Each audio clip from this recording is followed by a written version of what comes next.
episode 398. This is your host, Murray Stewart. Thank you so much for joining me, particularly if you're in Australia. The grand final, Collingwood v Brisbane, is going on as we speak, so bit of an effort for me to break away from that.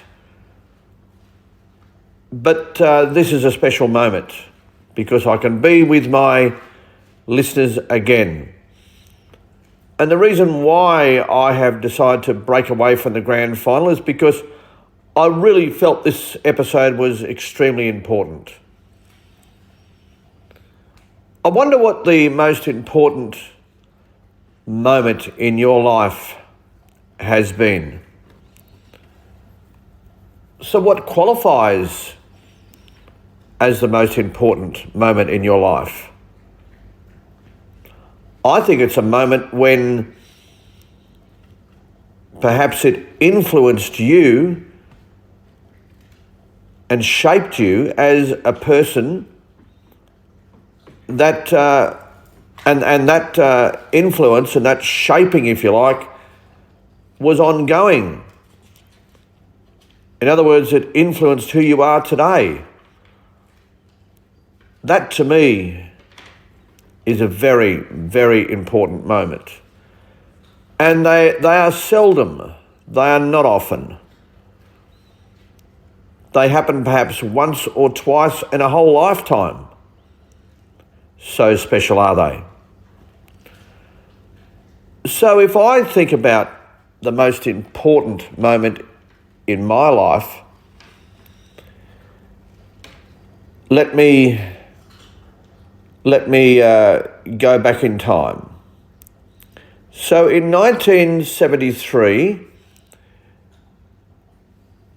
the start of the second term, school term that is, in Newcastle, and myself and my identical twin brother were integrated as a halfway measure into mainstream education, but this was a halfway measure. The education department, in their wisdom, decided that no, they wouldn't have us integrated with sighted children. They would start experimenting with partially sighted students. In other words, those children that had some sight, but they weren't totally blind and they weren't fully sighted, somewhere in between. So it was called the Hamilton South PSU, or Partially Sighted Unit. That was the start of our integration journey. I can remember the first day was horrible, terrible, because when it came to lunchtime, playtime, we were only 10 years of age, and so getting out, kicking a ball around with your mates was important. You know, just having a bit of a play. But we weren't allowed to do that. We were told that we were so fragile that we weren't going to be going out with the other kids, so we were confined in the main classroom to have lunch on our own. Both myself and my brother were quite annoyed, to say the least. So the second day, exactly the same thing happened again, but both my brother and I formed a pact that we were absolutely not going to tolerate it the second time round. So just as we were about to eat our lunch, we made a run for it. We did. We absolutely made a run for it. Out into the playground we went, into the sunshine, into the fresh air, and we started playing with all of the other children. And that was an incredible moment for both of us. An absolutely incredible moment. The teachers were rather displaced. I think they, in some ways, admired the fact that we were sticking up for ourselves, but they were very nervous about what the outcome might be. I'm not sure what they were nervous about, but they were very nervous. Whether they thought we were going to get hurt in some way, I'm not sure. I think that was probably the dominant thinking, but no, we were fine, and it was a great lunchtime for us. And I won't say that we made friends, but we certainly made a statement. So, as time went on, 3 years later, January 1976 was when we were fully integrated into a sighted school, or should I say, into a school that had sighted children. Now that was a very, very special moment for both myself and my brother. A very special moment. And by the end of that day, we actually had a couple of friends. Yeah, I can remember Stephen and Darren, their names were. And they became friends that we hung on to for the rest of our school life.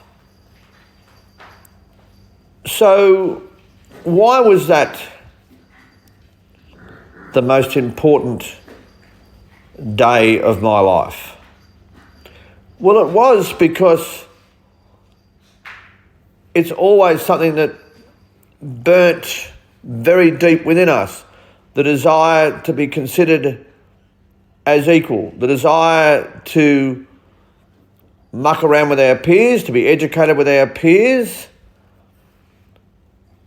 And so that was definitely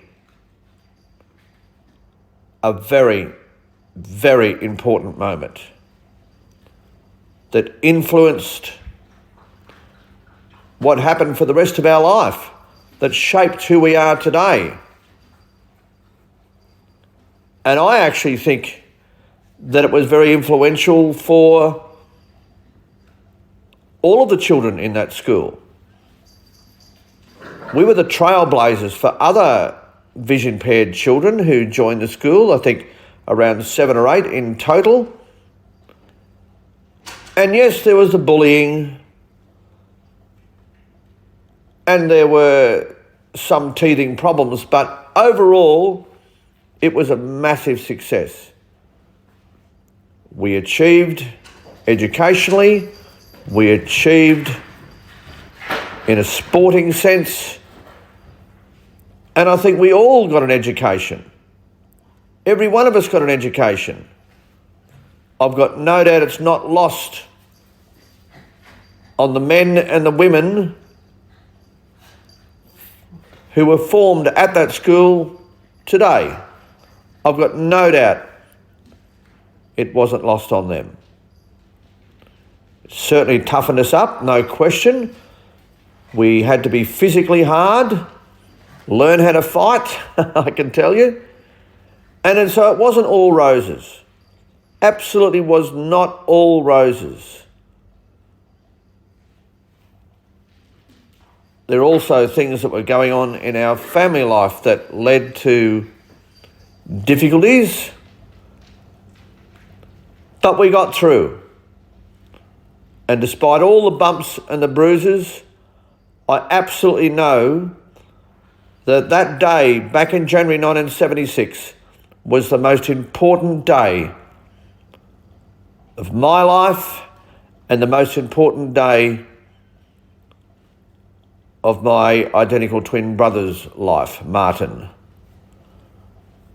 So this is why I'm very keen to see the phasing out of segregation, which was one of the recommendations of the report handed down yesterday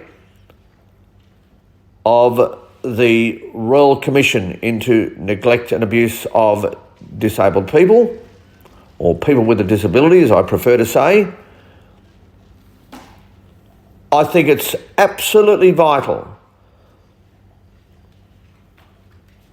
that children, no matter who they are, no matter what their circumstances, no matter what their disability or indeed abilities, are integrated. I think it leads to a much, much better world. And as I said, it unleashes amazing talents and amazing relationships and an amazing society. This has been episode 398, a Blind Magic Communications production.